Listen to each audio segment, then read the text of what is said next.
حضرت عمر بن خطاب رضی اللہ عنہ بیان کرتے ہیں، نبی اکرم صلی اللہ علیہ وآلہ وسلم کچھ قیدیوں کے پاس تشریف لائے۔ ان میں سے ایک قیدی عورت دوڑتی ہوئی گئی۔ اس نے قیدیوں میں اپنے بچے کو پایا اور اسے لے کر اپنے پیٹ کے ساتھ لگایا اور دودھ پلانا شروع کر دیا۔ نبی اکرم صلی اللہ علیہ وآلہ وسلم نے فرمایا، کیا تم یہ سمجھتے ہو کہ یہ عورت اپنے بچے کو آگ میں ڈالے گی؟ ہم نے عرض کی، نہیں، اللہ کی قسم۔ نبی اکرم صلی اللہ علیہ وآلہ وسلم نے فرمایا، اللہ تعالیٰ اپنے بندوں پر اس سے زیادہ رحم کرتا ہے جتنا یہ عورت اپنے بچے پر کر رہی ہے۔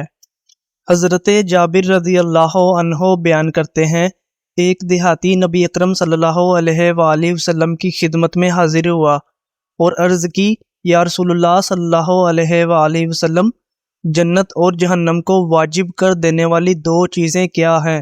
نبی اکرم صلی اللہ علیہ وآلہ وسلم نے فرمایا، جو شخص اس حالت میں مرے کہ وہ کسی کو اللہ تعالیٰ کا شریک نہ سمجھتا ہو، وہ جنت میں جائے گا، اور جو اس حالت میں مرے کہ وہ کسی کو اس کا شریک سمجھتا ہو، وہ جہنم میں جائے گا۔